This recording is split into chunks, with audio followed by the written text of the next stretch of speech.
Hi friend, मी प्रियंका. मी एक sport teacher होते.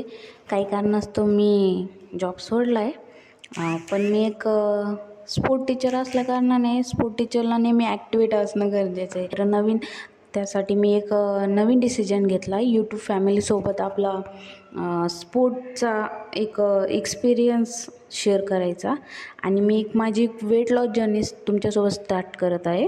तर मला प्लीज करून सपोर्ट करा. तर चला स्टार्ट करूया आजच्या वर्कआउटला. स्टार्टिंग आपण थोडं वॉर्मअपने करून घेऊ, कारण 10 ते 15 मिनटं चांगला वॉर्मअप केला तर आपल्याला पुढं योगासने किंवा आपण जी एक्सरसाइज करणार आहे त्याला फुल असं आपल्या बॉडीचं एक मदत भेटते आपल्याला. तर 10 ते 15 मिनटं वॉर्मअप करून घ्यायचं आहे. त्यानंतर अल्टरनेट टो टच, आमच्या स्पोर्टच्या भाषेत त्याला अल्टरनेट टो टच म्हणतात आणि आपल्या योगासनाच्या भाषेत याला त्रिकोणासन असं म्हणतात. त्रिकोणासनचे असे 50 सेट मारायचे, म्हणजे 50 वेळा करायचं आहे असं. पण फर्स्ट डे असल्या कारणाने आपण 10 ते 15 मिनटं केले तरी चालतं. आणि साईड टू साईडचे पण आपण 50 सेट मारतो. सध्या मला याची थोडीफार म्हणजे मी याच्यात तर मी 50-50चे सेट मारते आणि मी थोडी स्पीड जास्त केली आहे, जेणेकरून तुम्हाला पूर्ण व्हिडिओ हा कवर होईल.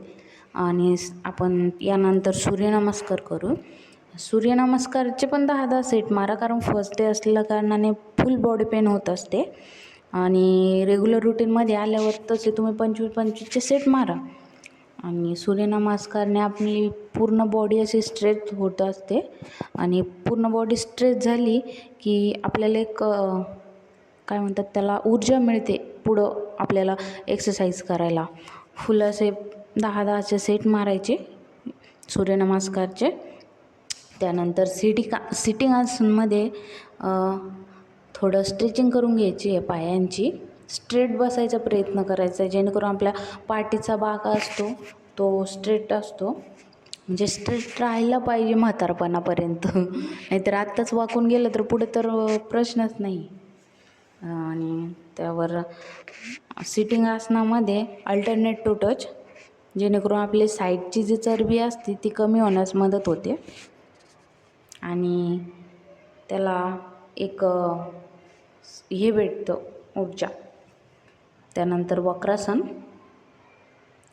वक्रासन म्हणतात त्याला आपल्या आसनाच्या भाषेमध्ये.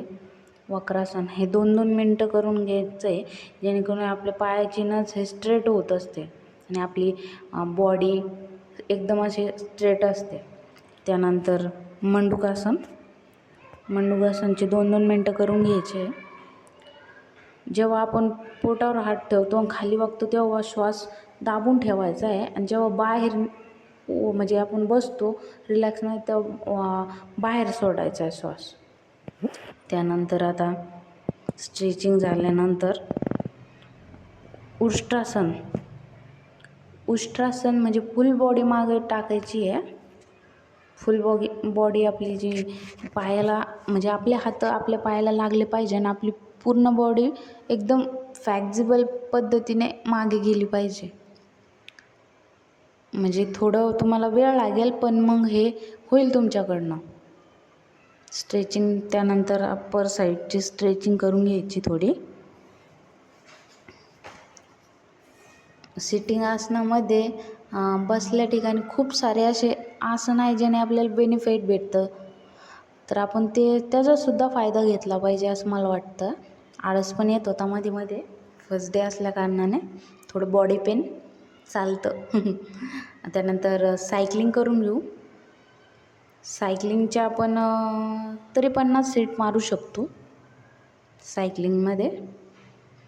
त्यानंतर मर्कट आसनचे 3 प्रकार आहेत. त्यामधला हा पहिला आहे. आपल्याला पूर्ण बॉडी एका साईडने आणि डोकं एका साईडने करायचं आहे. त्यानंतर हा सेकंड मर्कट आसनमधला प्रकार, फुल पाय आपल्या छातीपर्यंत न्यायचा समोरून. जेवढी फ्लेक्झिबल आपली बॉडी होईल तेवढं आपल्याला योग्य पद्धतीने आपल्याला योगा किंवा एक्सरसाइज किंवा प्राणायाम काही म्हणा योग्य पद्धतीने करता येईल. त्यानंतर फुल बॉडी स्ट्रेच करून घ्यायची. त्यानंतर चक्रासन, पूर्ण मागे जातो. हा पूर्ण बॉडी मागे गेली पाहिजे. चक्रासन फुल आणि साईडने तसंच भुजंगासनचे प्रकार करायचे. पूर्ण भुजंगासन हा. याचे पण 50 सेट मारून घ्यायचे. काही एवढं अवघड नाही, पण मग फर्स्ट डेला थोडी बॉडी स्ट्रेट व्हायला वेळ लागतो. त्यामुळे तुम्ही 10-15 मारू शकता. 10-10चे 2 सेट मारले तरी जमतील. त्यानंतर पूर्ण बॉडी स्ट्रेच करून घ्यायची आहे. या पद्धतीने,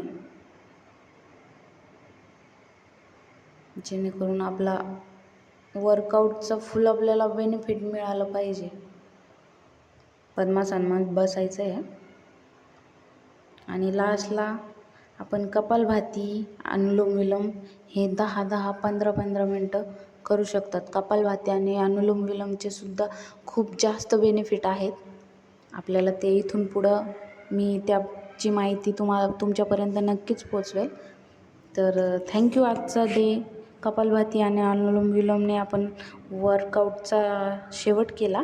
तर भेटूया वर्कआउट डेच्या सेकंड डेला. थँक्यू.